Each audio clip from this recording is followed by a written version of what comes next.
Pela primeira vez, faço uso desta tribuna com auxílio de um discurso escrito e sem espaço para espontaneidades. Não o faço porque me falta afinidade com o tema exposto, mas porque sei que aquele que pretendo homenagear hoje merece o meu máximo esmero em tentar demonstrar sua grandeza. Na última segunda-feira, dia 18 de março, o empresário brasileiro e ministro da Economia, Paulo Guedes, referiu-se a um filósofo brasileiro como o líder da Revolução Liberal no Brasil. A deferência foi assunto de um jantar que reúne máximas autoridades nos Estados Unidos. Na mesa estavam o embaixador do Brasil nos Estados Unidos, o ministro da Justiça e o chanceler brasileiro, bem como Steve Bannon, estrategista de Donald Trump, e o próprio presidente da República, Jair Bolsonaro, que pediu um brinde em homenagem ao mentor das mudanças políticas e culturais do Brasil. O nome dele é Olavo Luiz Pimentel de Carvalho, campineiro nascido em 29 de abril de 1947. Hoje vive em Richmond, na Virgínia, Estados Unidos, de onde foi convidado por suas extraordinárias habilidades. Foi militante comunista quando jovem, mas deixou de sê-lo ao amadurecer, como é esperado que aconteça com qualquer adulto. Aconteceu, por exemplo, com Jorge Amado, que renunciou ao socialismo reconhecendo-o como uma falsificação completa. Também o genial dramaturgo Nelson Rodrigues escreveu sobre esse fenômeno, ao chamar de ex-covarde aquele que abre os olhos. Olavo de Carvalho não frequentou a escola por muito tempo quando criança, assim como Thomas Edison, C.S. Lewis e Abraham Lincoln não frequentaram. Olavo dedicou muitos anos de sua vida ao estudo da astrologia, assim como o fez Fernando Pessoa, o mais universal dos poetas portugueses, conhecido como filósofo, ensaísta, tradutor, crítico literário, comentarista político e astrólogo. Descrição que caberia perfeitamente tanto às atividades de Fernando Pessoa quanto às atividades de Olavo de Carvalho, que foi prefaciador da obra Enigma Quântico, de Wolfgang Schmidt, e traduziu a Metafísica Oriental, de René Guénon. Olavo não tem curso superior, assim como não o tinha Machado de Assis, o maior escritor brasileiro. Da mesma forma, viveram Humberto de Campos e Cruz de Souza. Ainda a título de exemplo, vale mencionar que alguns dos maiores arquitetos do mundo não tinham diploma de arquitetura. É o caso de Franklin Lloyd Wright e Louis Sullivan. Alexander Solzhenitsyn, escritor de uma das mais fundamentais obras historiográficas do mundo, a obra Arquipélago Gulag, estudou história por correspondência.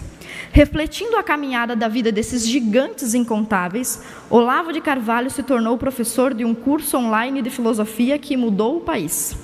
Com cerca de 3.000 horas de aula, o COF existe desde 2009 e formou personalidades e políticos atuantes do Brasil hoje. Admirado pelo ministro da Educação, Ricardo Vélez, Olavo foi professor do atual secretário de Alfabetização do MEC, Carlos Nadalim. Também foi Olavo de Carvalho quem indicou o nosso atual chanceler, Ernesto Araújo. Olavo é um talento autodidata que dispensa formalidades institucionais, como foram Marie Curie, Albert Einstein e Jimi Hendrix. Olavo de Carvalho, assim como o príncipe dos poetas, Olavo Bilac, não concluiu nenhum curso superior. Chegou a estudar filosofia na PUC do Rio de Janeiro, mas não terminou o curso.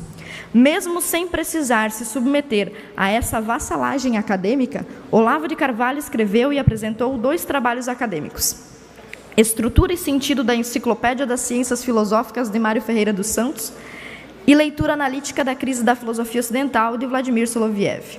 Apenas a título de informação, Mário Ferreira dos Santos foi o maior filósofo brasileiro, praticamente esquecido por todos, mas lembrado e honrado por Olavo de Carvalho. O professor Olavo já debateu com Alexander Dugin, conselheiro do presidente da Rússia, Vladimir Putin, de onde saiu elogiado pela sua réplica excepcional. Palestrou, debateu e realizou cursos em importantes instituições, como o Clube Israelita Brasileiro, o Centro Regional da ISAF do Rio de Janeiro, a Escola de Guerra Naval, o Instituto Militar de Engenharia, o Instituto de Psicologia da Universidade de São Paulo, o Banco Nacional da Romênia, o Clube Militar de Minas Gerais e a American Future Foundation.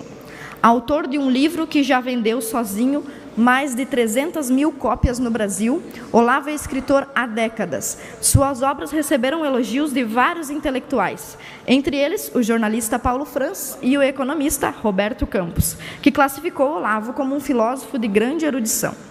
Foi amigo pessoal do poeta genial Bruno Tolentino, que se referia a ele como um filósofo finíssimo, um erudito verdadeiro e um homem honestíssimo. Entre os seus críticos estão Lula, Fidel Castro e Barack Obama, o que só serve para reforçar o seu brilhantismo. Injustamente acusado de fundamentalista e fanático católico, Olavo de Carvalho recebeu o prêmio no concurso de monografias sobre a vida do profeta Maomé, do Centro Islâmico do Brasil, demonstrando o seu multifacetado esforço intelectual. Foi agraciado com a Medalha de Pacificador em 25 de agosto de 1999, com a distinção honorífica da Ordem Nacional do Mérito da Romênia em 5 de dezembro de 2000 e com a Medalha do Mérito Santos Dumont em 20 de julho de 2001.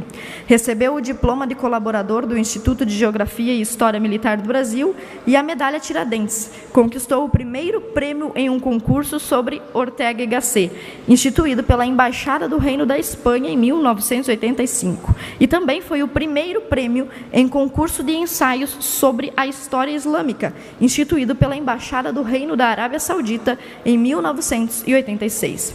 Já reconheceram o trabalho de Olavo de Carvalho membros da Academia Brasileira de Letras, como Herberto Salles, Jorge Amado e Josué Montelo.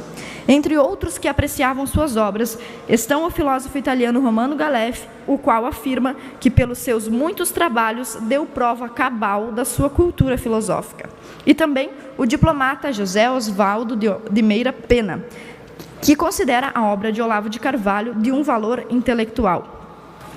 Católico, brasileiro e filósofo de verdade, professor com P maiúsculo, Olavo de Carvalho foi indicado nesta casa, nesta data de hoje, 20 de março, para receber uma moção de aplauso desta, que é sua aluna modesta e agora deputada estadual, com ansiosa expectativa de que não receba como uma ofensa a tentativa desta tão modesta homenagem. Aqui nesta casa, acredito, temos dois alunos do professor Olavo, eu, que sou aluna do curso online de filosofia desde 2009, e acredito também o senhor deputado Gessé Lopes.